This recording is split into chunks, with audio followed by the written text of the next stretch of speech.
अस्सलाम वालेकुम व्यूअर्स, उम्मीद करता हूँ कि आप सब लोग खैरियत से होंगे।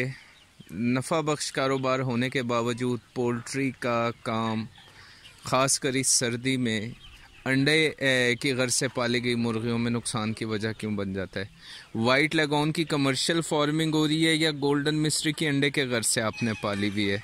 मैं आपसे ये गुजारिश करूँगा कि आप ये काम ना कीजिएगा जो मैं आपको भी बता रहा हूँ, वरना आपको समझ में नहीं आएगी कि आपके फ्लॉक में जो डिजीज़ आ रही हैं ये इतनी कॉम्प्लिकेटेड हैं कि इसका बावजूद दवा के ना अमवात रुक रही है और ना ही इसकी आपको अंडे की प्रोडक्शन मिल पा रही है। तफसील से बताऊंगा, इसे समझने की कोशिश कीजिएगा, क्योंकि लालच पट्टी बांध देती है आंखों पे और हम ये गलत फ़ैसला कर बैठते हैं और इस तरह से कुछ मालूमात का ठीक ना होना ये भी वजह बन सकता है।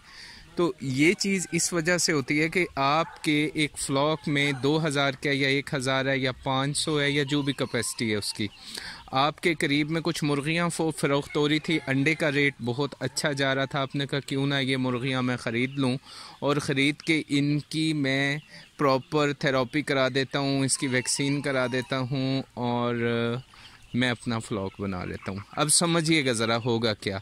अगर पहले फ्लॉक को EDS नहीं किया गया हुआ, उसमें कच्चा अंडा फेंकने की बीमारी आ रही है, वो आपके इस वाले फ्लॉक में मुंतकिल हो सकती है। पहले वाली मुर्गी को मैरिक्स नहीं की गई, वो आपको मुसीबत में डाल सकती है, क्योंकि आपने ख़ुद से जो चूज़ा डाला उसको आपने मैरिक्स की। मैरिक्स का कोई खातिर खा इलाज नहीं है।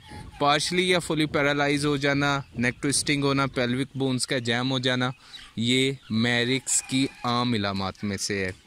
प्रोडक्शन बंद कर देना और अमवात होना समझ से बाहर होता है। एंटीबायोटिक कोई सस्ती नहीं है। जब आप इस्तेमाल कराते हो अपने बड़े फ्लॉक को तो आपका हज़ारों में ये ख़र्च होता है और बहुत बड़ा नुकसान होता है।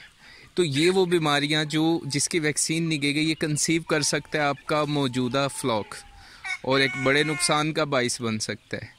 अगर ये बीमारियां नहीं भी थी उनमें, एक आम चीज़ जो देखी गई है प्रैक्टिकली, जब भी आप किसी दूसरे फ्लॉक को मिक्स करते हो बाहर से लाके, या आपने अपने ही कोई दो मुख्तलिफ शेडों में पाल रखा है, उनका पेरेंट फ्लॉक एक नहीं है, आप जैसे ही मिक्स करोगे सबसे पहला मसला देखोगे कि उसमें सांस के निज़ाम में पेचीदगियाँ शुरू हो गई।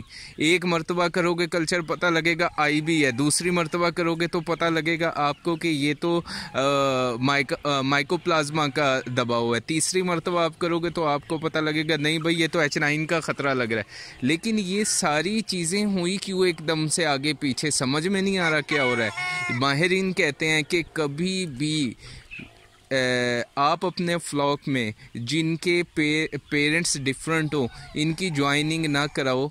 इतनी पेचीदगी इसमें आ जाती है कि आप बहुत बुरी तरह मायूस हो जाओगे अपने इस काम से।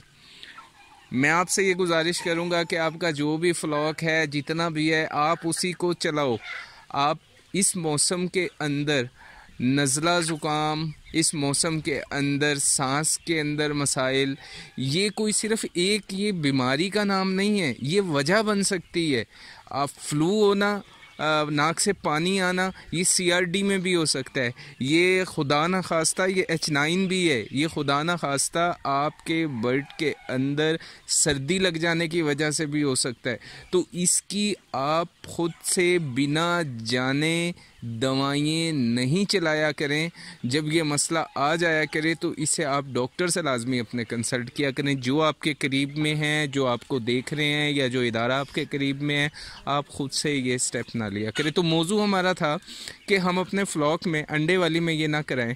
अब गोश्त के हवाले से देख लेते हैं। गोल्डन हमने आजकल सर्दियाँ, ब्रूडिंग ज़रा मुश्किल होती है, तो कुछ लोग ये कारोबार करते हैं कि 40 दिन का या 45 दिन का चूज़ा गोल्डन मिस्र का पालते हैं और वो सेल कर देते हैं।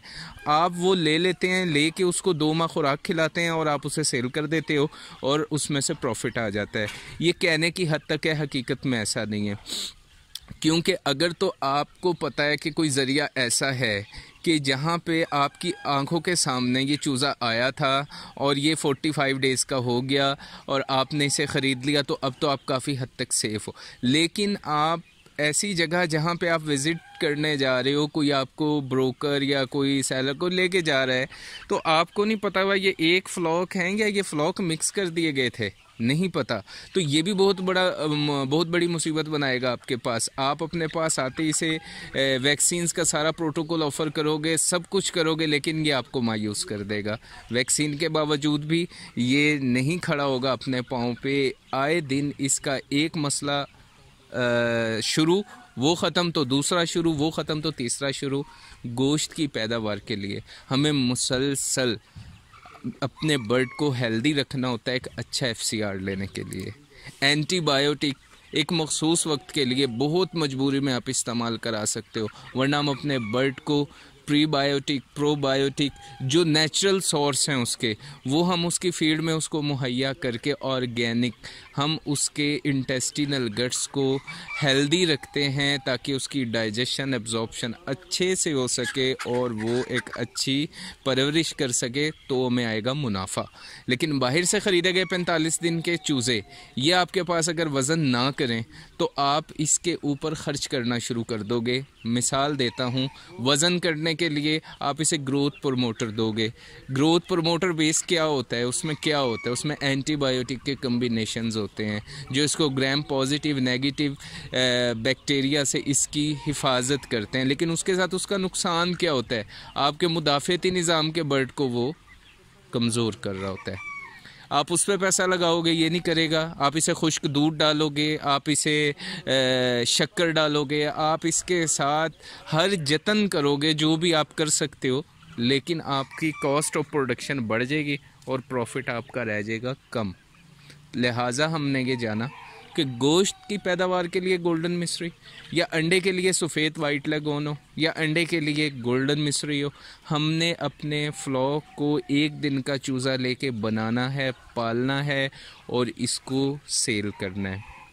इसमें कोई दूसरी राय नहीं हो सकती। आप भले जितनी भी एहतियात कर लें, पेचीदगियों का सामना करना पड़ेगा और कॉस्ट ऑफ प्रोडक्शन बढ़ जाएगी। लागत जब आपकी बढ़ जाएगी तो यूँ समझो कि लागत बढ़ी तो हमारा प्रॉफिट मिनिमाइज़ हो गया। तो आपसे ये गुजारिश करता हूँ मैं कि आप ये काम ना कीजिएगा।